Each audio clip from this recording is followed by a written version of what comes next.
Bismillahirrahmanirrahim. Assalamualaikum warahmatullahi taala wabarakatuh. Kabin. Uh, kepada player-player, jika suara saya ini jelas, sila like. Kerana kalau tak jelas saya cabut balik mic ni. Ya, Rubidin. Kalau suara jelas, sila nyatakan jelas. Kalau tidak jelas, saya akan cabut ini. Suara ediksi-diksi, salah perjuangan. Terima kasih. Hadir awal, tapi gambar yang datang keluar tu Rubidin Syahra Ibrahim. Assalamualaikum. Waalaikumsalam. Salam Mustafa Moses Pusu. Ya Rubidin Muhammad Ali Arifin. Waalaikumsalam. Azla Yusuf. Waalaikumsalam. Saudara Syahra Ibrahim. Secara suara saya okey tak okey ni? Saudara Raja Kamal Raja Baizan, Saudara Rosli Smart, Saudara Kasih Mikasih, Saudara Ibrahim Cik Muda, Saudara Manoma, clear okey ya. Terima kasih ediksi. Saya memerlukan respon daripada saudara sebab kadang-kadang kalau tak dengar nanti suara ni macam bercakap seorang jelah. Terima kasih Raja Kamal. Rashida Ahmad, Adli Del, apa khabar? Jangan cuti dah. Memanglah sejak mula sampai hari ni saya tak pernah cuti dan tak terniat pun ambil cuti. Saya selalu dalam pukul 5 petang, 6 petang saya sudah mencari bahan-bahan untuk siaran malam. Saudara Samsul Anwar, ya Rubidin, apa khabar? Saudara Empat Tulang Kering, Saudara Abdul Wahab mana? Tahir Osman, saya diksi-diksi ya. Syah Ibrahim, Saudara Anan Nan, terima kasih Nan. Syafu Offspring, Syaf Nazir Bazrin, salam, teruskan perjuangan, terima kasih. Saudara Amir Azwan, terima kasih. Saudara Abdul Wahub, Al-Fahami, Sadia Yusof, Pak Habak Cik, Halimah Hashim, Arif Saleh, Rabak Tebing Kulub. Suara sangkut-sangkut, salam bang. Okey, terima kasih Jo. Salam Saudara Syed Barudin, Saudara Muhammad Ali Arifin, sound clear, terima kasih. Hai Jo. Haji Jo ni apakah saudara yang daripada ini kota di Kelantan ya, Kelantan. Nazil Hashim, apa khabar Zil? Teringat pantun saudara Pak Nazil kita ya, cantik ya. Tu ada masa komen sikit RPK. Saya buat begitu, sabar nanti kita cakap. Terbaik, terima kasih. Saudara Afta Maiki, semua okey tu. Cerita apa malam ni? Malam ini kita akan bercakap tentang islah politik. Okey, saya beri laporan dulu untuk saudara semua. Saudara yang saya kasihi, hari ini keadaannya masih begitu mendebarkan kerana jumlah COVID sudah meningkat. Semalam 114, hari ini naik 1208. Dengan kematian 3 orang, menjadi jumlah kematian adalah 309 orang, dan jumlah mereka yang dijangkiti wabak virus corona terkumpul di negara kita adalah 47,417 ya. Sabah agak lega sedikit, semalam 391, hari ini 381, kurang 10 orang. Cuma di Labuan semalam 8 orang, hari ini naik 30 orang. Di Sabah 23,095 orang yang terkumpul, dan di Labuan adalah 1,177 ya. Di Sarawak kekal macam semalam, iaitu 4 orang yang dijangkiti. Di Kedah ada agak lega sedikit, semalam 10 orang, hari ini 8 orang. Di Penang semalam 34, hari ini Sajen, macam mana Sajen? Hari ini naik 42 orang. So jumlah mereka dijangkiti virus corona di Pulau Pinang adalah sejumlah 1,628. Di Perak kurang, lega sikit Yop. Jangan kita jadi buah ketior Yop. Buah ketior tu di Perak. Perak ni buah ketior tu elok sebenarnya untuk dibuat ubat. Dia jadi jadi minyak dan sebagainya. Ibrahim Terengganu dah hijau, alhamdulillah ya. Di Perak semalam 53, hari ini 21. Selangor kurang, semalam 200, hari ini 185. Tetapi yang agak memeranjatkan saya, semalam cuma 13 orang. Tiba-tiba saja di Kuala Lumpur dia naik mendadak yang bukan-bukan 475 orang. Astaghfirullahalazim, bagaimana ni di Kuala Lumpur, ibu kota raya Kuala Lumpur, 475 yang dijangkiti oleh virus corona, menjadikan jumlah yang terkumpul penduduk wilayah Persekutuan Kuala Lumpur adalah 3,976. Putrajaya semalam 4, hari ini 1. Di Negeri Sembilan, alhamdulillah. Alhamdulillah. Semalam 371, hari ini cuma 48 orang saja. Kita berusaha untuk mengawal, berusaha untuk kita mengurangkan lagi. Saya seriau bila kalau jumlah naik macam mana di Kuala Lumpur. Di Melaka, Rosli Lendu semalam 6 orang, hari ini turun 2 orang. Kalau tengok minggu ni perjalanan di Melaka daripada 13 orang turun 6 orang, hari ini turun 2 orang. Dan di Johor semalam 15, hari ini turun jadi 9 orang. Pahang kekal minggu hari ke berapa? 1 2 3 4 5 6 7 8 9 10 11 12 hari berturut-turut. Alhamdulillah di Pahang masih lagi sifar virus corona. Terengganu juga hari ini hari yang ke-6.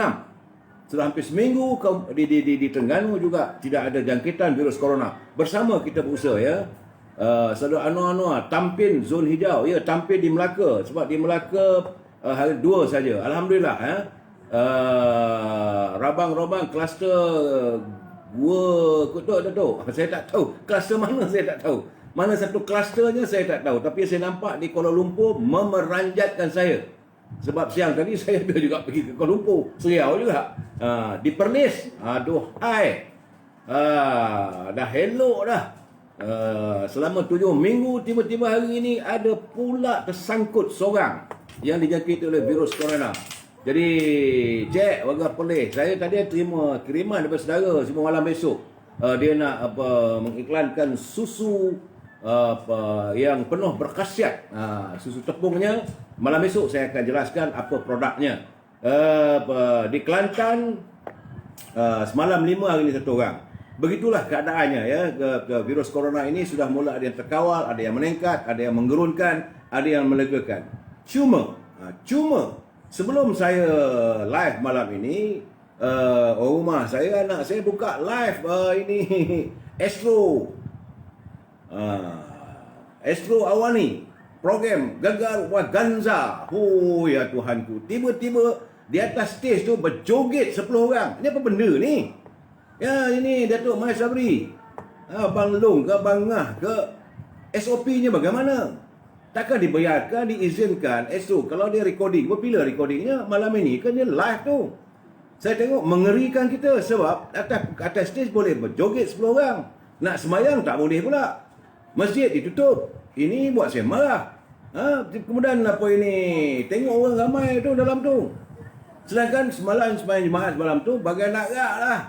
Kawasan saya kena register seminggu lebih awal. Kau dah tak boleh nak masuk masjid. Kita nak selawat solat lah. Kenapa begitu sekali ni? Pihak saya nampak ada satu bentuk yang tak stabil lah. Jadi kerajaan kena lah. Kalau PKPD semualah. Jangan apa-apa sembrono. Jangan begitu. What's so special about apa Astro Awani? Apakah kerana Astro Awani itu bagi cukai lebih pada kerajaan, maka boleh buat begitu? Saya marah. Sebab apa? Kita nak semayang ke masjid, tak boleh. Saya dah masuk bulan ke-4 ni, tak boleh nak pergi semayang maghrib, nak semayang isyak, nak berjemaah. Kita nakkan solat. Kita dah tua-tua begini, jadi kita cepat marah. Jadi saya mengharapkan pimpinan kerajaan ini Astro Koroniatuk, saya tak kisahlah Koroni siapa pun, bagi saya mereka sudah menyanggah. Siapa yang berjoget tu atas pentas lah berjoget, saya nampak tu dalam pentas tu. Saya intai begitu je, saya di meja sini, kat sana tu. Hiburan boleh, solat SOP ketat. Betul Syabir Spring. Jadi kita sekarang ni, saya nampak sebab itu kadang-kadang kifarat Allah SWT. Sebab kita kadang-kadang hiburan apa semua dibolehkan. Sedangkan untuk agama apa semua, untuk kita kadang-kadang, saya suka pergi ke masjid kerana ada tazkirah antara maghrib dengan isyak tu. Elim beri tazkirah, kita dah tua. Kita dah hampir, kita dah ke sana, nak ke sana. Jadi kalau pintu masjid ditutup, apa hal ni? Awal-awal lagi buat saya meledak marah. Itu geram lah, berapa, jangan marah. Saya ada kiriman tadi, kata Datuk, kadang-kadang tinggi suara Datuk. Kata Datuk membangangkan. Bukan, saya kadang-kadang geram. Bukan saya ni kalau boleh saya cuba bersabar. Tapi kadang-kadang hilang sabar. Hilang sabar atas tikap tindakan manusia yang tidak mahu memelihara sesuatu dengan baik. Sesuatu kalau buat SOP tu, buatlah SOP. Ikutlah. Ini Astro Awani dengan gegar Veganza. Joget atas stage. Lepas tu, solat tak boleh. Kerana tengok pula penonton ramai. Oleh komen, lagu ni bagus lah, lagu ni. Setara itu semualah jalan-jalan menuju ke mana? Kita nak menuju ke syurga. Aduhai, tak apalah, kita bacalah. Ini apa yang dimafhumkan oleh Nabi Muhammad SAW. Daripada Ubaidah bin Ash-Samit, bahawa Nabi Muhammad SAW bersabda, jaminlah 6 perkara untukku dari diri kalian, katanya. Nescaya aku akan menjamin syurga untuk kalian. Jujurlah jika berbicara. Itu saya bercakap tadi. Tepatilah jika kalian berjanji. Tunaikanlah amanah jika kalian diserahi amanah. Jagalah kemaluan kalian. Tundukkan pandangan kalian dan tahanlah tangan kalian. Ini hadis riwayat Ahmad yang ke-21695. Jadi status hadis ini hadis hasan. Wallahu a'lam bisawab. Saya tak tahu apa maksud status hasan. Jadi kalau kawan-kawan yang balik daripada daripada Al-Azhar ke, tolonglah bantu saya. Hadis hasan ni adakah hadis sahih ke, yang tepat dan sebagainya. Sebab kadang-kadang saya dah geram ni. Astro ni memang saya geram. Bila hujan saja tak dapat siaran. Tapi kita bayar. Dulu zaman saya dulu RM12 setahun ya. Sekarang ni tak bayar, saya RM50, RM150 potong. Geram betul lah. Tak apa. Jadi pengajaran daripada apa yang sabdakan oleh junjungan kita Rasulullah SAW, baginda memberi jaminan bahawa setiap Muslim akan masuk syurga jika kita memelihara 6 perkara, iaitu jujur jika berbicara. Kejujuran adalah jalan yang lurus, di mana orang yang tidak jujur dia akan celaka dan binasa. Kejujuran membezakan antara yang munafik dan yang beriman. Jadi kalau mereka tidak jujur, mereka adalah orang yang munafik.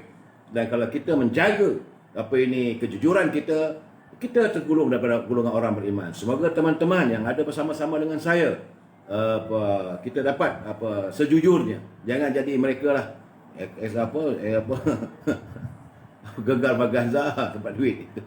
Aduhai. Kedua, menepati janji. Jadi tidak memenuhi janji adalah di antara sifat munafik. Kalau kerajaan, kalau pimpinan, kalau kita berjanji, kita harus berusaha untuk mengotakan janji kita sedaya mungkin. Kerana orang yang tidak menepati janji adalah orang yang munafik. Ketiga, menunaikan amanah. Jadi amanah berkaitan dengan hak Allah dan hak manusia yang wajib ditunaikan. Dan keempat, memelihara kemaluan kecuali untuk pasangan yang sah dan halal. Dan kelima, menundukkan pandangan. Menjaga pandangan adalah modal pokok untuk menjaga kemaluan. Siapa yang tidak menjaga pandangannya, dia telah menempatkan dirinya ke tempat kehancuran. Dan akhir sekali yang keenam adalah menahan tangan. Seorang Muslim tidak mengganggu, menyakiti saudara Muslim yang lain, teman maupun tetangganya, baik dengan lisan, tulisan maupun perbuatannya. Mereka merasa aman dengan kehadiran dirinya. Artinya bila kita hadir, mereka rasa tenang. Jadi bukan mereka bila kita hadir tu mereka rasa gusar kerana dia tengok ni bapak Samsing dah datang ni. Ini saudara Rizal Endau. Hadis sahih, kemudian hasan, kemudian daif, dan akhir sekali mauduk, palsu. Tiap-tiap itu ada pecahannya lagi. Terima kasih saudara Rizal Endau memberi pencerahan supaya teman-teman semua dapat kita menghayati. Saya membacakan ini untuk semua kerana saya yakin kita minta kita harus berlaku jujur, tepat janji, tunai amanah, jaga kemaluan kita, tundukkan pandangan dan menahan tangan. Kerana negara rahmah, ummah sejahtera. Apa kiriman hadis ini saya dapat adalah daripada Pertubuhan Ikram Malaysia dari negeri Johor ya. Setiap hari saya dapat kiriman perkongsian satu hadis. Jadi saya pun berjanji pada diri saya, selagi saya dapat kiriman itu, saya akan cuba memasukkan setiap hari dalam ruangan ini untuk kita berkongsi. Semoga kita mendapat rahmatnya. Okey saudara, usai. Ini bab pula. Saya nak bagi tahu kepada tuan-tuan, saya saudara semua, saya berhasrat kalau boleh selepas saja kita membacakan hadis Rasulullah, saya nak beri ruang pada semua teman-teman. Ini saya panggil e-commerce. Saya harap nanti kita akan buat dalam tempoh 10 minit ataupun 5 minit untuk saya mengiklankan, saya menyerlahkan, kalau memberi peluang, kalau nak meniaga dan sebagainya, supaya kita dapat berkongsi, mencari pendapatan yang halal, yang ikhlas, yang jujur untuk diri kita, untuk keluarga kita. Dan saya semua setakat hari ini, saya cuma ada yang dibuat oleh keluarga saya. Cuma tadi dapat kabarnya ada sahabat kita dari Perlis. Jadi malam besok saya akan cuba untuk mewar-warkan apa produknya. Jadi apatah lagi yang ada pada saya adalah dendeng menantu saya, dendeng Siti Farehah, dendeng manis Siti Farehah. Saudara nak rasa dendeng ini sebenarnya banyak orang tak tahu apa itu dendeng. Dendeng adalah daging keping yang dimasak di ramuan daripada menantu saya Siti Farehah. Nak rasa dendeng manis Siti Farehah, sila hubungi 017 711 4300. 017 711 4300. Itu untuk kalau nak kira apa-apa semua, boleh menghubungi Siti Farehah, dia akan memberi pada saya pencerahan siapa nak masuk iklan dan sebagainya. Kemudian, itu untuk produk saya. Produk saya apa lain? Kalau saya hanyalah buku, sebab saya seorang penulis. Buku saya jangan lupa. Kalau saudara duduk sunyi-sunyi seorang tu, semalam saya bagi tahu iklan buku Pak Nazil kita, buku pantunnya. Seronok saya baca buku dia. Kemudian saya punya buku iaitu Rahsia yang Terpendam. Kisah rahsia yang bermak mulia Tengku Razili Hamzah. Hari ini dah ada pula fikir pula kata macam-macam. Bacalah buku itu. Itu cerita yang sebenarnya. Dan apatah lagi untuk kita melihat betapa jijik dan kotornya politik negara kita ni. Pejuang bangsa kita boleh dihantar ke penjara. Orang macam Allahyarham Datuk Harun Idris boleh disumbat dalam penjara kerana fitnah. Hanya kerana fitnah dan percaturan politik yang tidak menentu. Orang yang berjuang untuk bangsa kita. Orang yang memberi peluang pada rakyat Melayunya yang tinggal di Kuala Lumpur, Lembah Kelang ni berpeluang mendapat tempat tinggal, buat rumah dan sebagainya. Percuma pun. Tapi jasa-jasa beliau ditinggalkan begitu saja. Hanya kerana fitnah. Sebab itu bacalah buku yang ada. Kalau nak baca buku itu, sila telefon Azhar 011 330 41241. 011 330 41241. Bersama dengan Azhar ada lagi produknya.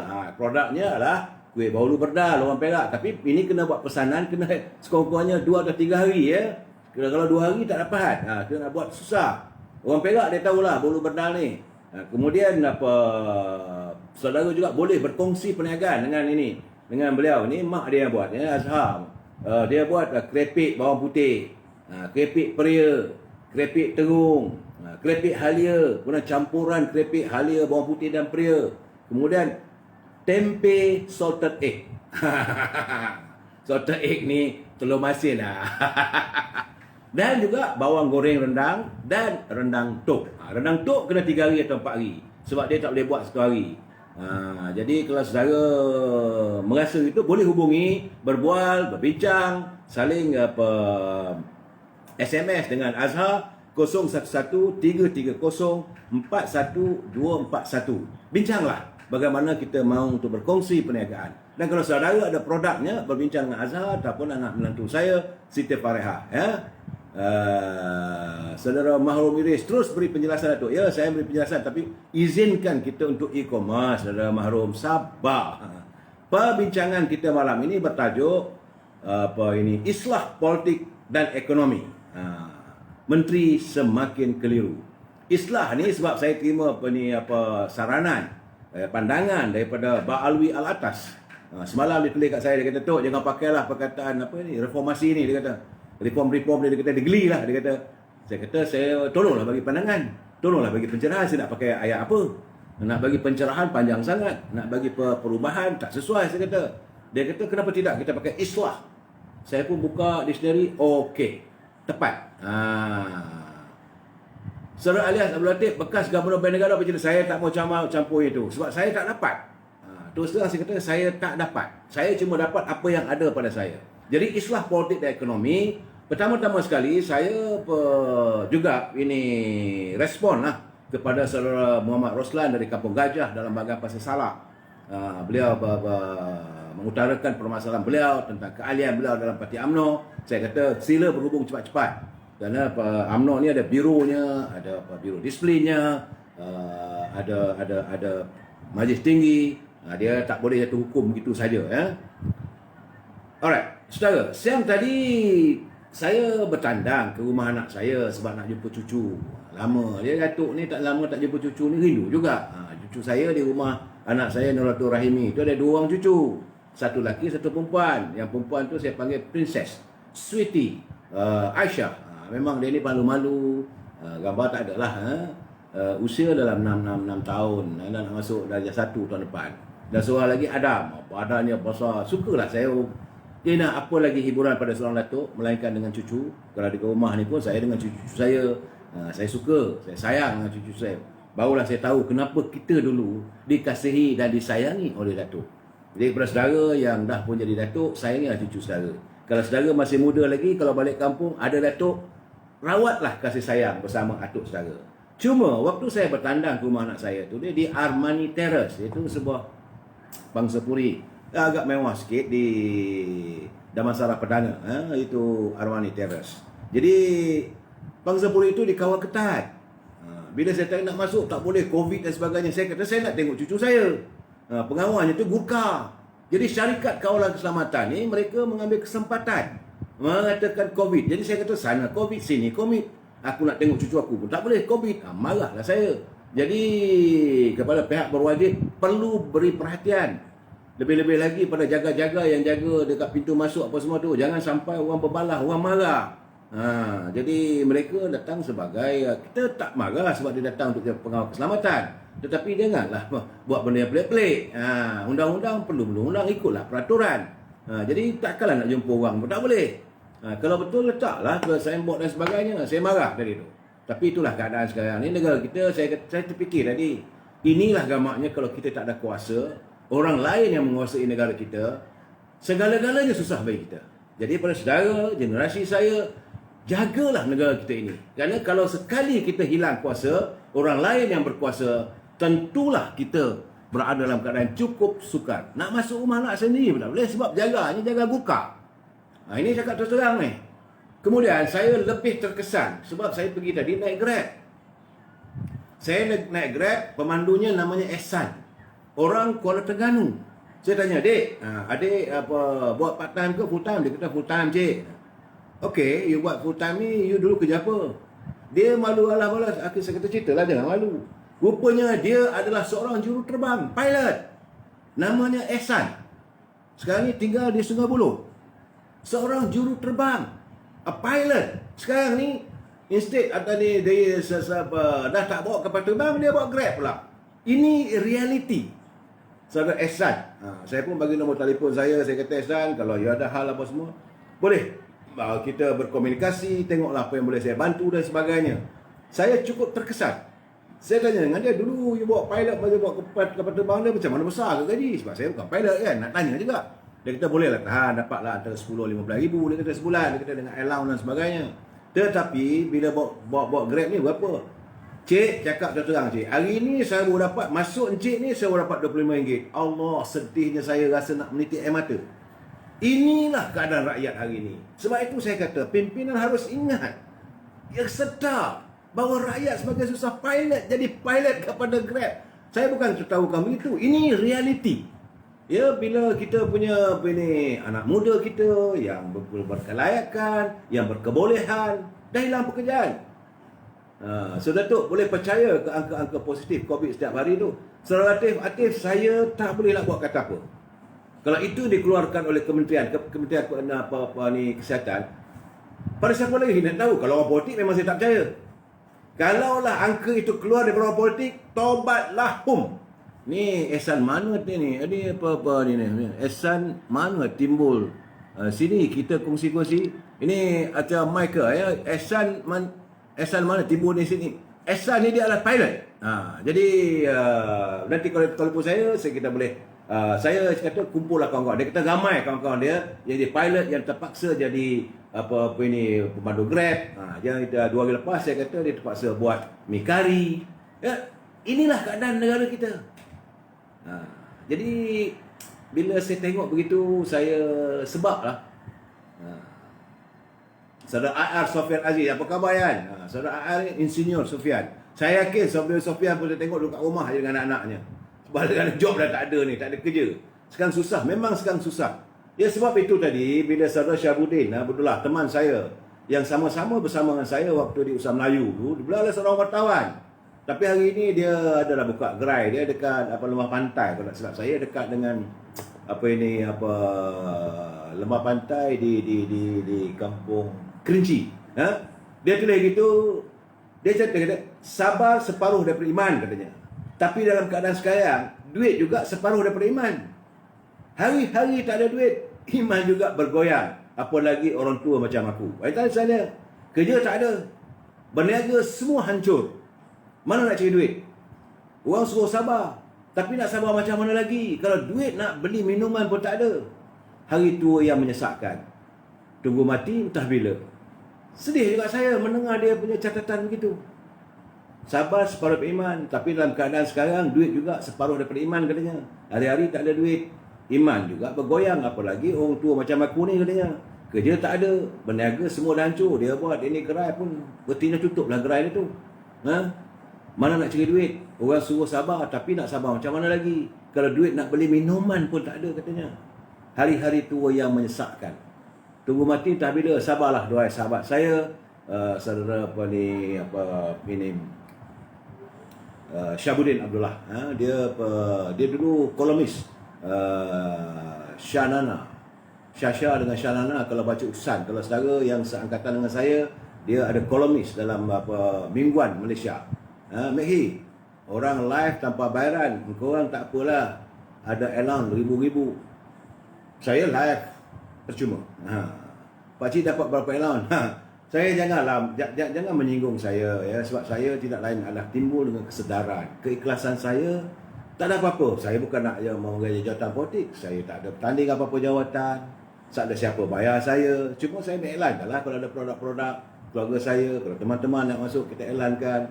Jadi tak payahlah tanya berapa bayaran dan sebagainya. Tak baik gitu. Kadang-kadang sudah menyinggung. Sebagaimana ini satu budak ni, saya tak tahulah budak ke orang tua ke. Dia tulis tu dianya mengenalkan diri sebagai kami sayang Tuan Mahathir. Lah dia menyinggung keadaan begini ya. Dia kata bina masjid pakai duit rasuah ke atau duit curi. Astagfirullahaladzim, saya baca begitu, saya kata sampai begitu sekali.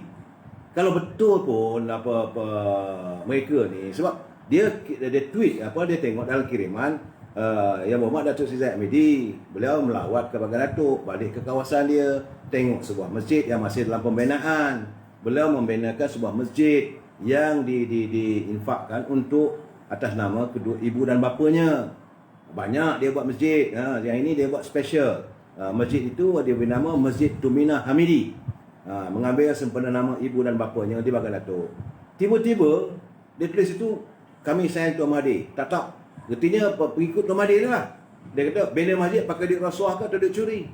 Saya kata astagfirullahalazim, takkanlah orang nak bina masjid, orang nak cari pahala dengan duit haram.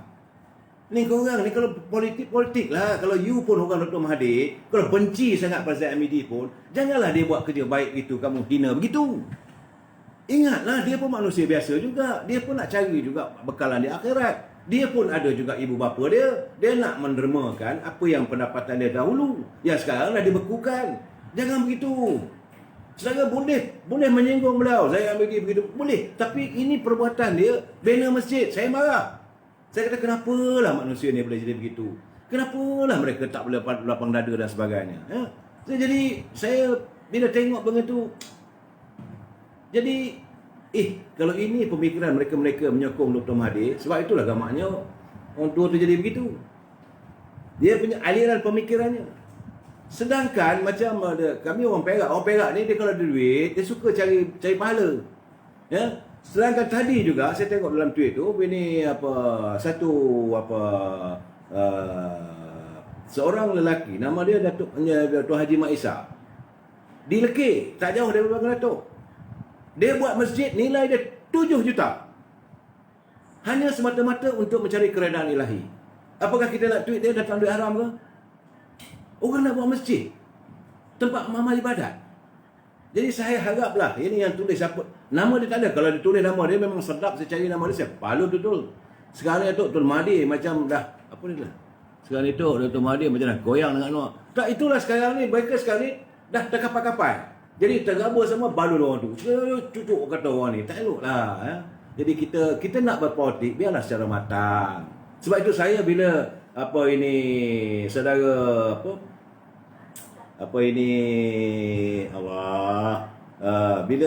saudara Ba Alwi Al-Atas, dia tegur saya, dia kata tak usah pakai reformasi, guna perkataan islah. Saya cari, okey, ginilah gunanya untuk kita bersama, kita islah, kita melakukan perubahan, kita perubahan daripada buruk menjadi baik, daripada benda yang mundur untuk maju, kita islah. Tapi bagaimanapun hari ini bila saya tengok TV3 tadi, news ataupun berita, agak menggetarkan perasaan saya apabila kenyataan sisa perbendaharaan ni dia jaga hak ehwal pembendaharaan negara lah, jaga wang negara, kantung wang negara, Kementerian Kewangan. Dia kata setiap pemohon yang nak mengeluarkan wang daripada akaun satu kumpulan wang simpanan pekerja, dia mesti habiskan dulu pengeluaran air lestari yang RM500. Air lestari ini dia bagi sebulan 500. Bulan depan minta lagi 500. Dia kata kena habiskan. Saya tanyalah mereka-mereka yang memohon untuk air lestari itu, dia kata ada yang sampai bulan Mac tahun depan. Jadi dia kena selesaikan sampai bulan Mac tahun depan, baru boleh minta untuk keluar daripada akaun satu kumpulan wang simpanan pekerja. Yang mungkin RM500 juga. Sebab tidak ada jaminan boleh keluar RM10,000. Saya kata kenapa mereka begitu? Apa masalah sebenarnya negara kita ni? Saya katakan ini soalnya dalam kumpulan wang simpanan pekerja. Dan saya katakan berkali-kali, saya bercakap lebih, ini wang mereka. Dia kena keluar duit dia daripada tabungan dia. Sampai sisa pembendaharaan pun buat kenyataan. Semalam ketua CEO, ketua eksekutif kumpulan wang simpanan pekerja, dia kata rakyat, saya rela dibenci oleh rakyat. Ini bukan soal kamu rela dibenci ataupun disayangi. There is no such thing of getting the popularity. Saudara Syaful Spring Shah sampai bulan Mac. Dia sampai bulan Mac lah, tetap bulan 500. RM500 nak makan apa? Nak cekik apa? Tu geram rasa tu. Jangan sampai rakyat terterap tak ada duit. Masalahnya Datuk, duit kewangan simpanan kerajaan buat pelaburan ke tempat lain masalahnya. Ini kita tak nak ambil tahu. Kita memberi kepercayaan. Orang tanya pada saya, Datuk, you ada lagi lah EPF? Saya kata dah tak ada, saya dah habis dah. Mungkinlah saya punya akaun dah RM20. Mungkin isteri saya ada, anak-anak saya ada, keluarga saya ada, adik saya ada simpanan dalam EPF. Mereka tak dapat. Keluarga saya ramai, anak-anak saya, anak saudara saya. Ini bukan soal diri saya, rakyat macam mana? Ini geram lah.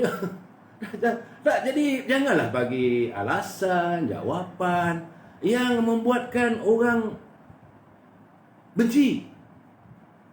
Kamu bekerjalah. Sebab itu saya kata, sudah sampai masanya kita melakukan islah terhadap kepimpinan daripada syarikat sekat GRC. Berdoalah kita. Kalau ini gayanya, kita sama-sama berdoa bila ada pilihan raya akan datang, rakyat melakukan perubahan. Perubahan kita lain tak ada. Perubahan kita adalah melalui peti-undi. Kita bentuklah sebuah kerajaan yang boleh melakukan islah, dan mereka-mereka yang ada di anjung kuasa tu, ubahlah semua kalau gitu. Tak boleh pakai. Semalam ketua eksekutif EPF, saya panggil EPF sebab saya ni old school.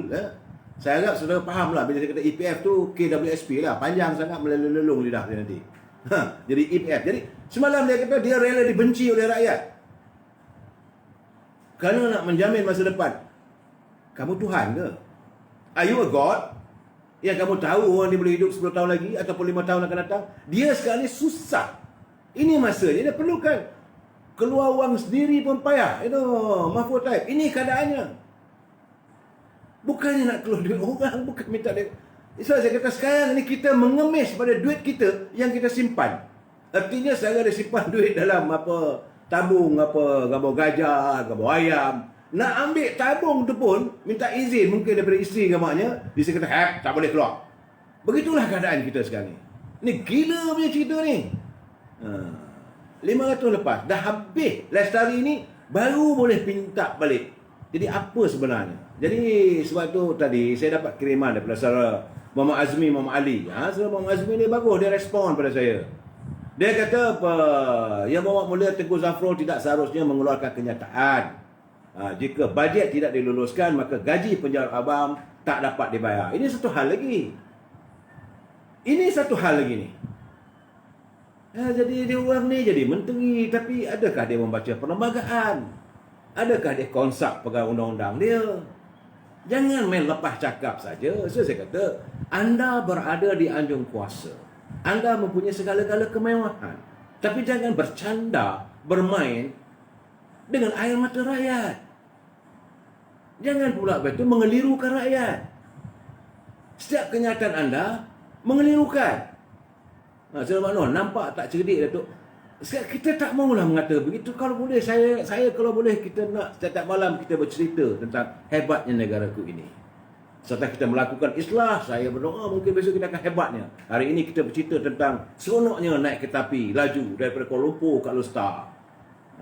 Ini tidak. Tiap malam saya terpaksa bantu orang geram.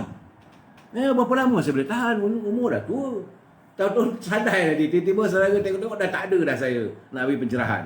Jadi kiriman saudara Muhammad Azmi tadi, dia kata, kalau bajet tak lulus sekalipun, gaji kaki tangan awam, kerajaan sebenarnya masih boleh dibayar.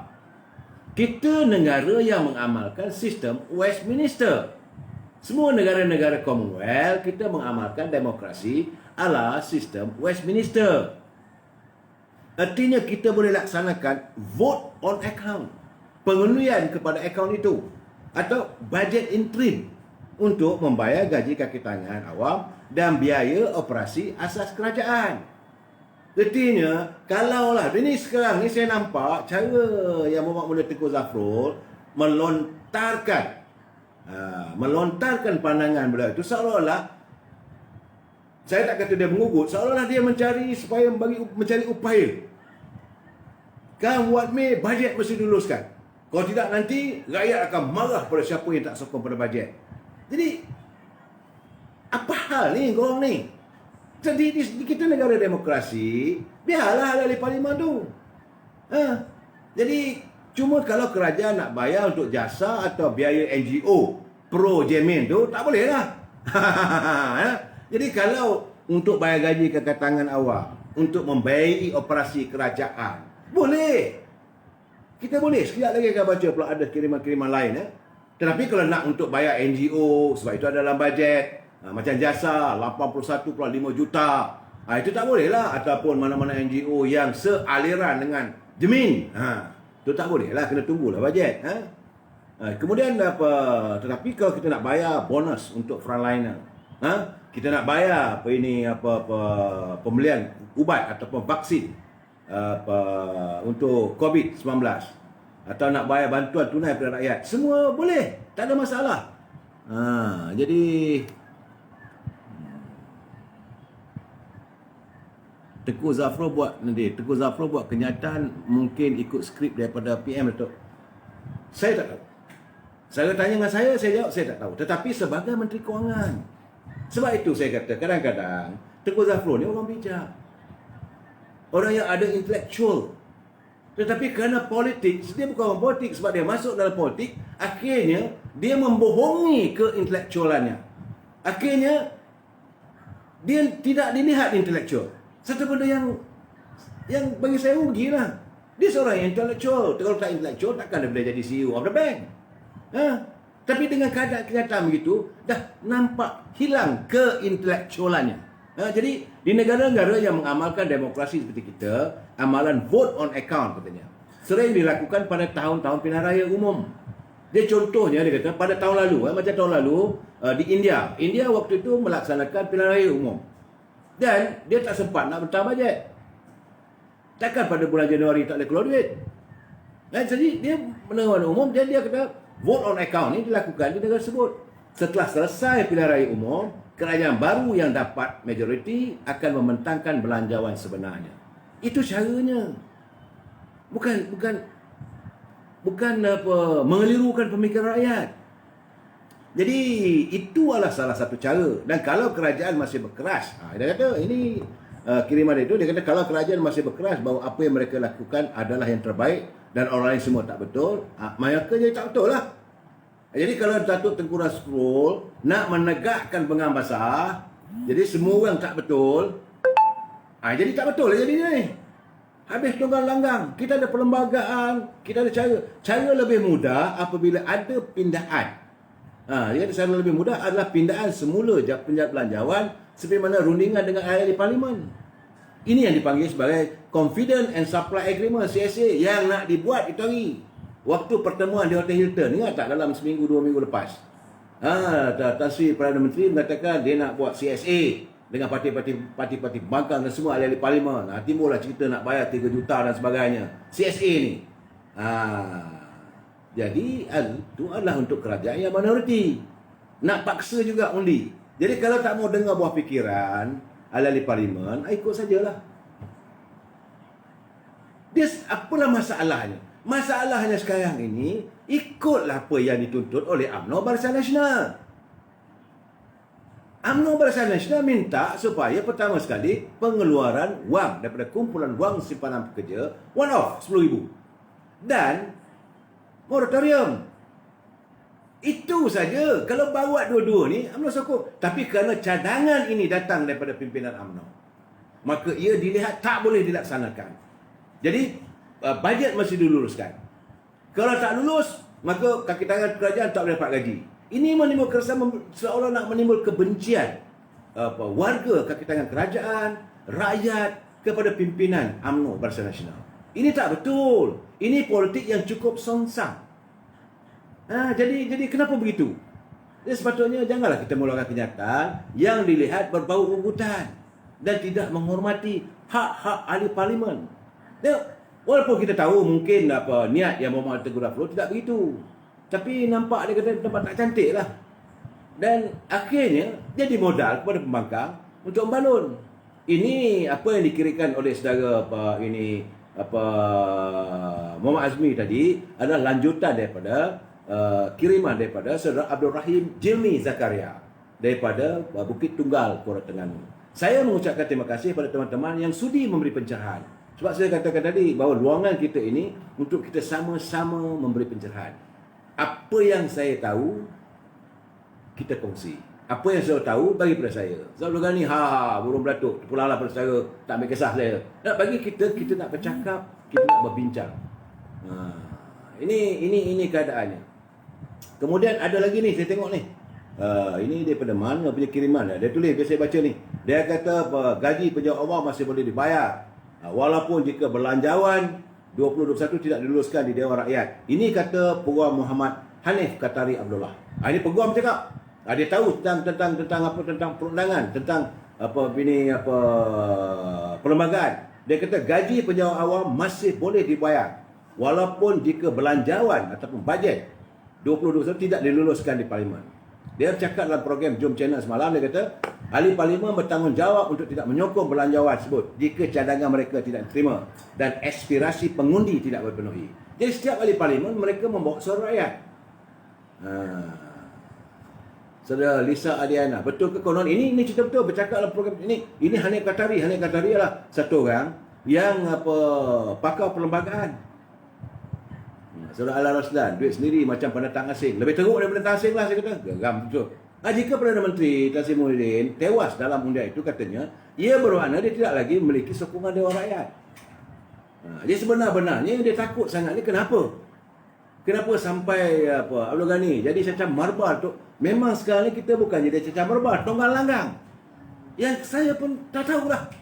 Nak bercakap apa lagi kita nak cakap ni? Kalau kita katakan dia bangang, dia marah. Kenapalah tidak dengarlah rintihan rakyat. Bukan banyak pun portal-portal news ni. Kita bagi pandangan. Ikutlah. Bukan untuk diri kita. Untuk rakyat.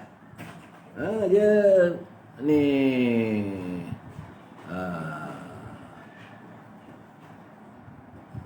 Apa tadi ni? Tulis. 14 penyokong bersatu memang marah tu. Bagus kasih balon gitu. Tak, saya dia nak marah terpulang. Kita cakap yang benar. Yang kamu nak marah apa? Hal.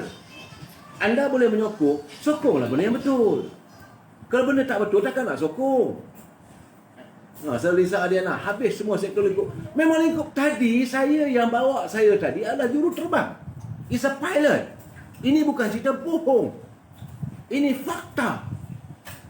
Yang saya dengar orang cakap jadi bawa, ini tadi betul-betul. Ehsan, asal Kuala Terengganu, duduk di Sungai Buloh. Dah tak ada kerja dah, terpaksa bawa Grab. Saya kata tadi, ini buat part time ke full time? Dia kata full time. Saya kata full time macam mana? Kereta ni baik. Ya, pilot dah. Dia pakai kereta, masa tu dia pakai kereta Toyota. Sebab selalunya jarang lah orang pakai gunakan kereta yang mahal gitu untuk bawa Grab. Saya kata ini mesti mungkin lah ini part time. Dia kata sekarang tak ada part time dah. Dia kata ada full time. You dulu kerja apa? Saya pilot dulu katanya. Ini reality. Ini bukan cerita kosong. Ini Serak Blogani ya, banyak tu kapal terbang parking di Sepang tu. Syarikat penerbangan macam Malindo bungkus. Emas juga begitu. Aizat Abdul Aziz, betul Datuk. Najib ada cakap kalau belanjawan tak diluluskan, gaji penjawat awam tetap dibayar tu. Memanglah, takkanlah si Najib tak tahu. So Aizul, lamsam 10,000 tak berbaloi sangat pun sebenar-benarnya. Mereka dapat gaji lebih daripada itu. Mereka yang bergelar esko, yang berhormat, ahli parlimen, menteri, dia orang dapat seketul setiap bulan, berketul-ketul. Yang rakyat nak 10,000 ni dapat supaya dapatlah roll on untuk menahan sehinggalah sampai ke tarikh apabila COVID ni dapat diusaikan. Itu saja. Apa yang susah sangatnya ni? Itu dia kata, jika Perdana Menteri Muhyiddin tewas dalam undian ini, katanya ia balai tidak lagi mendapat sokongan dari rakyat. Dan ia menyebabkan yang Perdana Agong perlu melantik Perdana Menteri dan kabinet yang baru, yang perlu membentangkan berlawanan baru dengan segera, katanya. Ini kiriman daripada yang saya dapat. Semalam Menteri Kewangan Tengku Zafrul Al-Aziz memberi peringatan bahawa gaji penjawat awam, pekerja kesihatan dan agih wang tunai akan tertangguh jika belanjawan 2021 tidak diluluskan di Dewan Rakyat. Dan pada hari ini pula, Ketua Pembangkang Anwar Ibrahim menyifatkannya itu benar-benar berbau ugutan. Ini kata Anwar Ibrahim. Dan percubaan untuk mengenepikan suara majoriti ahli parlimen. Jadi setakat ini tak pastilah sama ada Tan Sri Muhyiddin memiliki sokongan ahli parlimen or not. Kerana pada Julai lalu dia membuktikan ada sokongan paling banyak pun 113. Jadi nampak sangatlah keadaannya gini. Kalau kita dengar kenyataan begitu, kita rasa jadi nampak sangatlah Menteri Kewangan Negeri Australia tu dia bangang lah ya. Menteri Kewangan Australia tu bangang tau. Sebab dia tak reti jaga masa depan orang negara. Sebab Menteri Kewangan Australia, dia benarkan semua orang warga Australia yang sedang bekerja ataupun berniaga atau tak ada kerja untuk keluarkan pendapatan mereka sebanyak 20% atau lebih akibat COVID. Lebih kurang dapat Australia 20,000 Aussie dollar. Daripada tabung pesaran mereka yang dikenali sebagai super nation ataupun super di sana. Jadi ini amat zalim ni. Sebab warga Australia langsung tak diberi peluang untuk mengadu dan mengembis wang simpanan mereka sendiri. Zalim lah. Malulah dengan Australia. Sedangkan kita ni nak dapat 10,000 pun beramuk dah 3 minggu. Dah berminggu-minggu. Tunggu. Kata besok ada pengumuman. Akhirnya pengumuman hari ini tentulah amat mengecewakan. Atuk tak bagi Muhyiddin dengar cadangan banduan tu. Tak habis-habis. Inilah masalah sekarang ni. Kalau ada campur tangan, saya tak tahu. Saya tidak boleh menuduh sebab saya tak ada bukti. Ya. Tapi kalau benarlah ada campur tangan dari luar yang membayangi Tan Sri Muhyiddin sebagai Perdana Menteri, ini satu perkara yang malang. Sebab negara kita ini negara yang berdasarkan pada demokrasi. Jadi kalau you nak mengikut cakap orang, ada telunjuk, berat lah.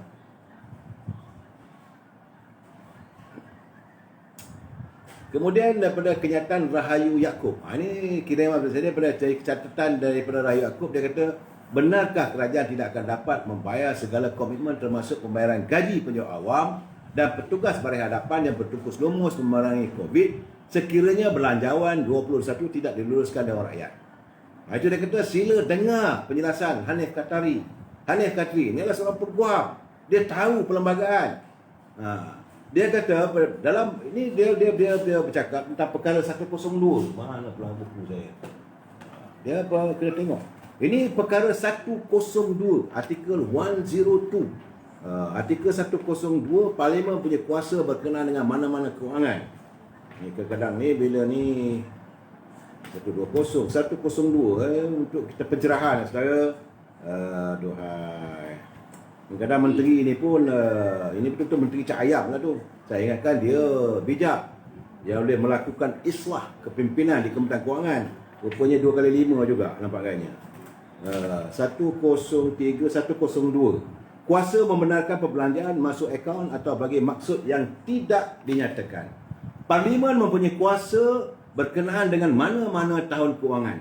Sebelum lulus rang undang-undang perbekalan, itu sebelum lulus rang undang-undang perbekalan bajet, untuk membenarkan melalui undang-undang perbelanjaan bagi sebahagian tahun itu.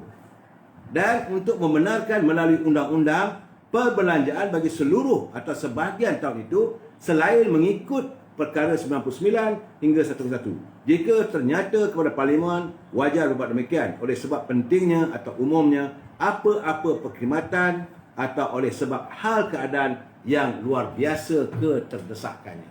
Jadi artinya kalau bajet ditolak, Parlimen masih lagi boleh meluluskan. Ini perlembagaan. Betul dia cakap. Jadi Parlimen punya kuasa berkenaan dengan mana-mana tahun kewangan. Cuma tiap-tiap perbelanjaan itu mesti diluluskan oleh Parlimen. Dia tak boleh diluluskan oleh Perdana Menteri. Dia tak boleh diluluskan oleh Menteri Kewangan. Wang kantung khazanah negara ini nak diluluskan untuk apa-apa kena bawa dekat Parlimen. Parlimen luluskan boleh bayar. Jadi Seri Datuk Muhammad Adnan Menteri Cak Ayam, Menteri tak ada pengalaman. Sebab itu saya kata, saya teringat kenyataan Ketua Pembangkang Datuk Seri Anwar Ibrahim. Dia kata dia kesian dengan Tengku Zafrul yang orang dalam dari perbankan masuk politik dan dia ikut cakap orang politik, akhirnya dia dilihat baral. Sebab ikutlah cut and paste. Dan sekarang ni bila dia membuat kenyataan kalau bajet tidak diluluskan tak boleh nak pakai, sedangkan perlembagaan ada. Sebab itu saya katakan, takkanlah dia tak boleh konsak, takkanlah dia tak boleh berbincang dengan dia punya pegawai perundangan. Takkanlah Kementerian Kewangan tak ada peguam. Takkan Kementerian Kewangan tak ada penasihat undang-undang. Jadi fikir hangotlah. Nampak kayaknya. Sekarang ni Parlimen punya kuasa berkenaan dengan mana-mana tahun kewangan. Itu 102. Sebelum lulus rang undang-undang perbekalan untuk membenarkan melalui undang-undang perbelanjaan bagi sebahagian tahun itu. Jadi tak betul lah kenyataan itu. Kalau menteri mengelirukan, nasib baik dia bercakap di luar. Kalau Tengku Zafrul bercakap dalam Parlimen, kalau tak ada bajet ini, maka kakitangan kerajaan tak boleh nak bayar gaji, dia boleh kena impeachment. Dia boleh digantung jawatan dia sebagai ahli Parlimen. Boleh digantung sebagai jawatan sebagai Menteri Kewangan. Ni buat Azaking. Saya tak nak tuduhlah kata dia Menteri. Tapi bagi saya keadaan ini, kenapa dia boleh mengizinkan? Dia orang yang bijak. Kalau tak bijak, takkan boleh jadi CEO CIMB Bank. Kan? Kalau tak bijak, takkan boleh dilantik dia sebagai Menteri Kewangan. Dia bijak. Tetapi kenapa dia mengizinkan diri dia untuk dilihat tidak bijak? Hanya untuk memenuhi kehendak politik orang-orang tertentu. Dia Amiruddin Aris, Menteri Pelingkup Negara tu.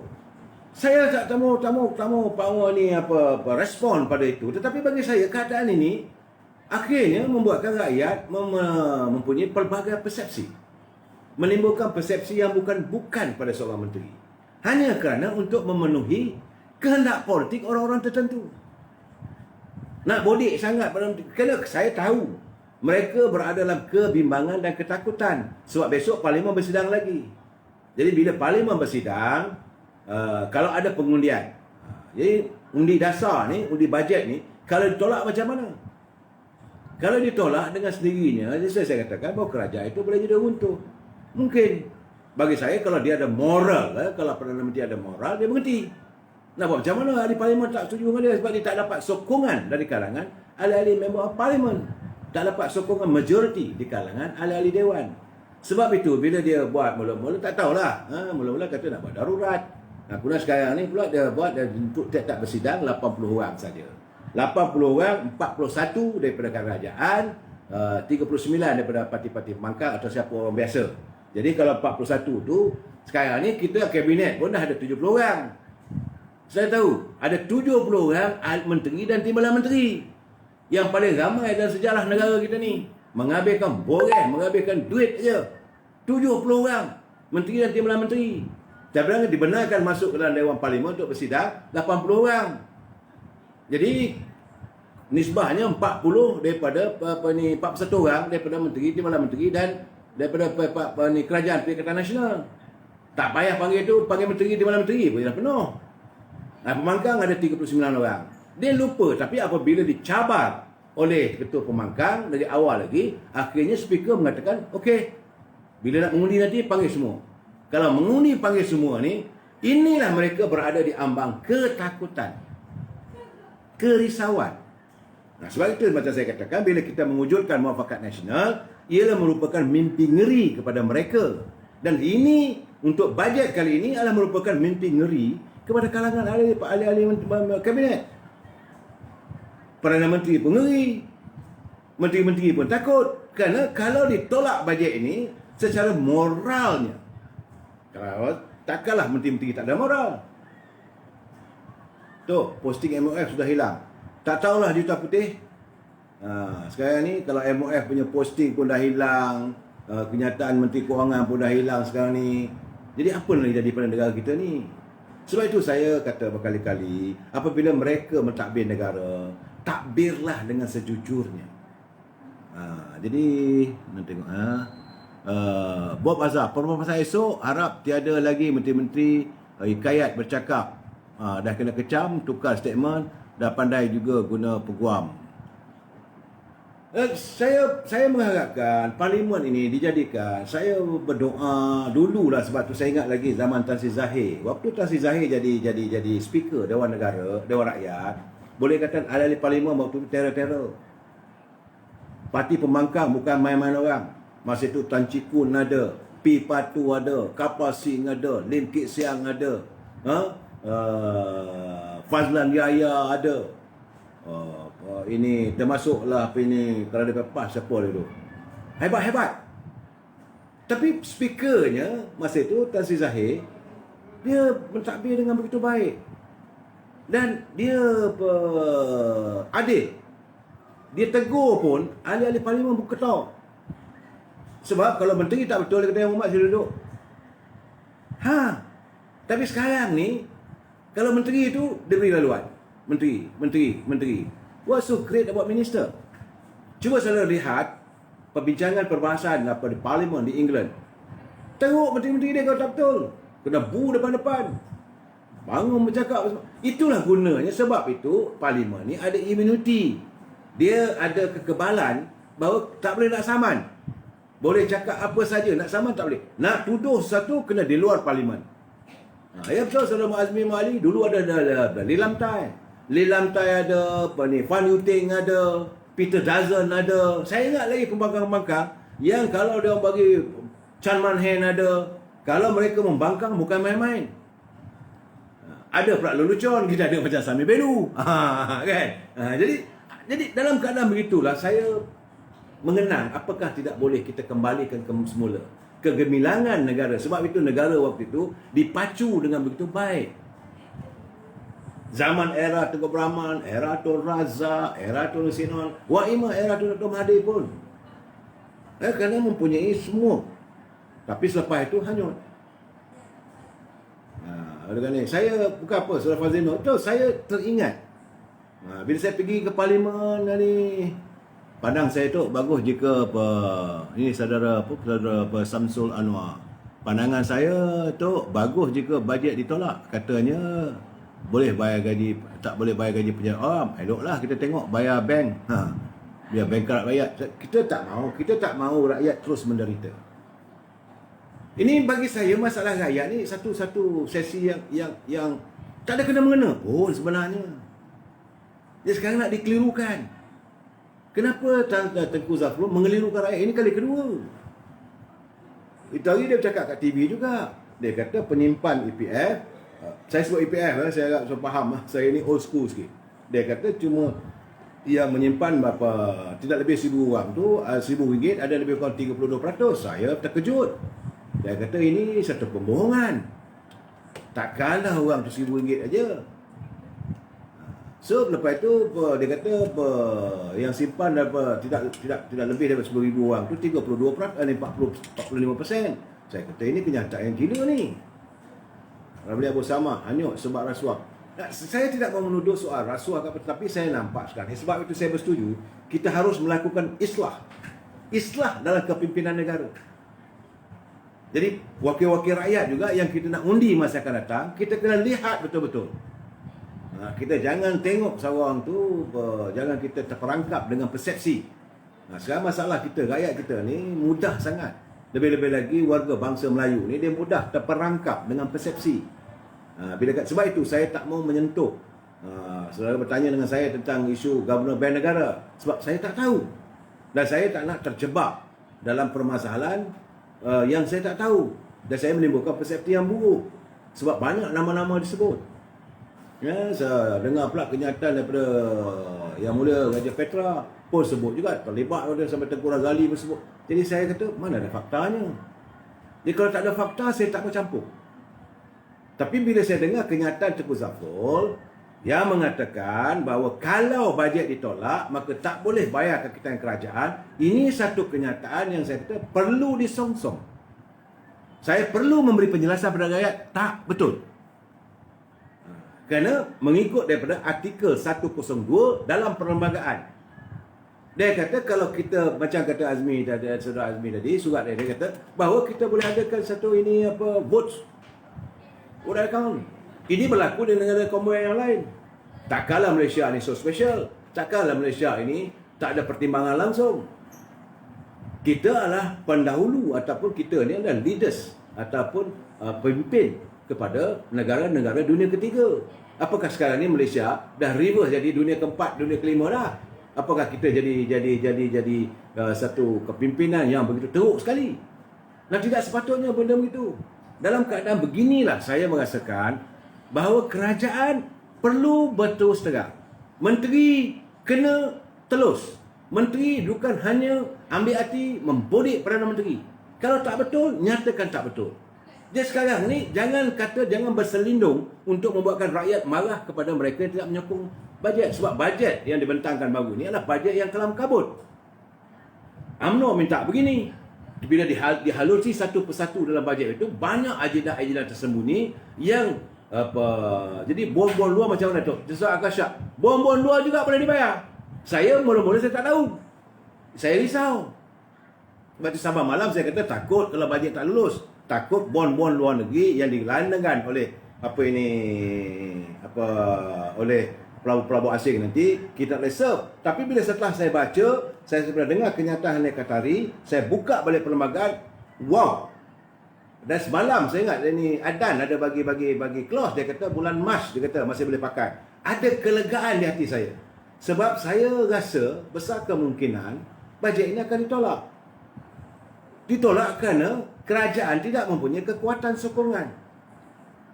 Kerajaan Perikatan Nasional hari ini cuma ada 113 daripada 222. 2 orang sakit perut saja gone. Jadi kalau bajet ini dibentangkan, okey, 4 atau 5 orang, saya nampak Datuk Seri Najib memang tak akan menyokong.